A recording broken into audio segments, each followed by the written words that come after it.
नमस्कार, आप देख रहे हैं फ्रीडम 24 न्यूज़। फ्रीडम 24 न्यूज़ में आपका स्वागत है। बाबा साहब भीमराव अम्बेडकर की 134वीं जयंती समारोह छत्तीसगढ़ के रायपुर स्थित खरी चौक पे आयोजित की गई, जिसकी अध्यक्षता नरेश गढ़वाल ने किया। मौके पर बेनीराम गायकवाड़, कोषाध्यक्ष माकरण घोड़सवार उपस्थित थे।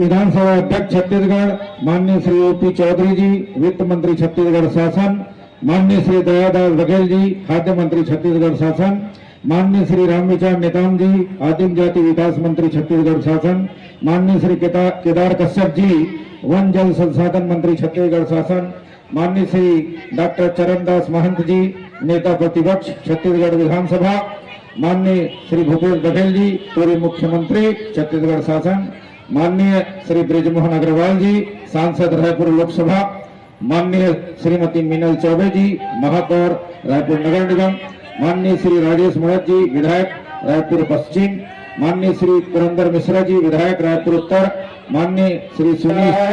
आप सभी आए हुए डॉक्टर बाबा साहब के चाहने वालों का बहुत ही धन्यवाद है, जो आप इतने बड़ी संख्या में यहाँ पर पधार रहे हैं। अभी रैलियों के आने का सिलसिला प्रारंभ होने जा रहा है।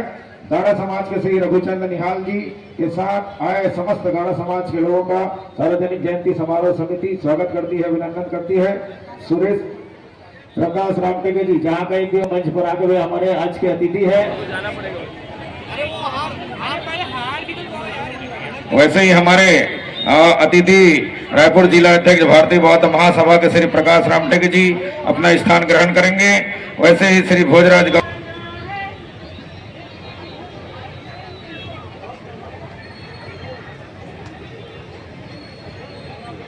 हेलो। भीम के हम दीवाने हैं, हमें मंजिल को पाना है, मिला है धम्म गौतम का, उन्हीं की राह चलना है। बड़े संघर्ष से हमको मिला संविधान भीम जी ने, बड़े संघर्ष से हमको मिला संविधान भीम जी ने। करो तैयारी सब मिलकर, हमें संविधान बचाना है। करो तैयारी सब मिलकर, हमें संविधान बचाना है।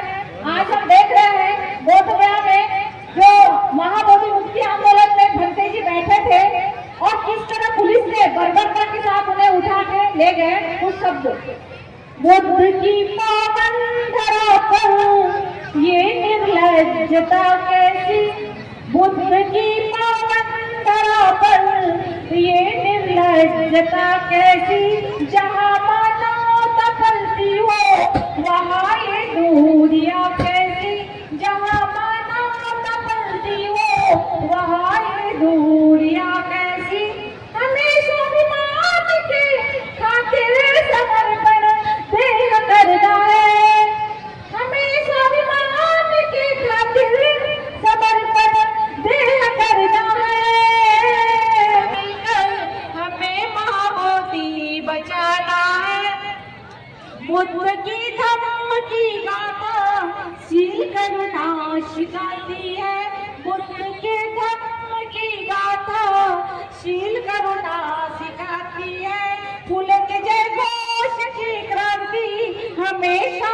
आज जो प्रोग्राम हो रहा है बाबा साहब भीमराव अम्बेडकर की जयंती का, इसके बारे में क्या बताना चाहेंगे आप? डॉक्टर बाबा साहब अम्बेडकर इस देश के सबसे विद्वान महापुरुष है, जिन्होंने लेनिन और मार्क्स की क्रांति, बड़ी क्रांति, जो कि लेनिन और मार्क्स की क्रांति की थी, वह क्रांति मात्र आर्थिक आधार पर थी, लेकिन डॉक्टर बाबा साहब आम्बेडकर द्वारा इस देश के अंदर में की गई क्रांति समग्र दलित समाज के लिए और दबे कुचले समाज को उठाने के लिए शैक्षणिक रूप से, राजनीतिक रूप से, सामाजिक परिवर्तन के लिए की गई तथा बाबा साहब डॉक्टर अम्बेडकर को जब संविधान लिखने का मौका मिला, उन्होंने देश के हर व्यक्ति के लिए, वो दबा कुचला समाज हो या उच्च वर्ग का समाज हो, समानता के आधार पर इस देश की व्यवस्था कैसे चलना चाहिए, उसने संविधान का निर्माण किया।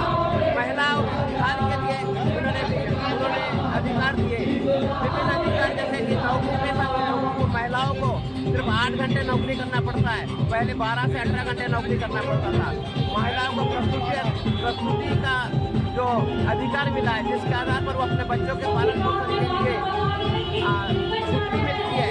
आज वर्तमान समय में 6 महीने की छुट्टी लेकर अपने बच्चों के पालन पोषण कर सकती है। इस प्रकार से हम देखते हैं कि डॉक्टर साहब अम्बेडकर जीवन समग्र मानव जाति के उत्थान के लिए था। डॉक्टर बाबा साहब अम्बेडकर 32 भाषाओं के ज्ञाता थे। 32 भाषाओं के ज्ञाता होने के बाद में आप सोच सकते हैं कि नेहरू जी ने जब उनके घर में जाकर देखा, तो जब पुस्तकों को देख करके वो नेहरू जी स्वयं जो भारत के प्रधानमंत्री थे, आश्चर्यचकित हो गए थे कि इतना बड़ा विद्वान पुरुष कैसे पुस्तकों के विवेक होता है। इस प्रकार से हम देखते हैं कि बाबा साहेब भारत के तमाम लोगों से, तमाम नेताओं से एक अलग प्रकार की अपनी योग्यता रखते थे। उनका व्यक्तित्व संपूर्ण भारत के विकास का एक व्यक्तित्व था, जिसके आधार पर ये देश में दबे कुचले समाज, गरीब समाज, किसान समाज, मजदूर समाज, महिलाएं, उत्पीड़न में हम देखते हैं कि विकास की ओर आगे बढ़ रहे हैं।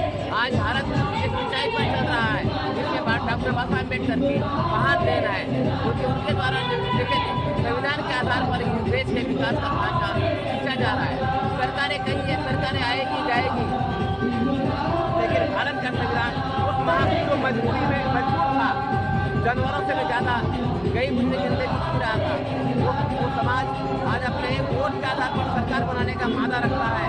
और आपने देखा हो कि आज भारत के अंदर एक चाय पीने वाला भी प्रधानमंत्री है, इसमें डॉक्टर जी किसी की देन है, तो डॉक्टर बाबा साहब अम्बेडकर जैसे महान व्यक्तित्व के विचारों की देन है।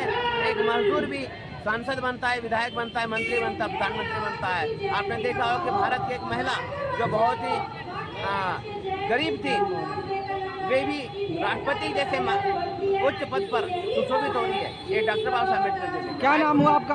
मैं Narendra Kumar Borkar, superintendent engineer electricity board में और कार्यक्रम के प्रभारी।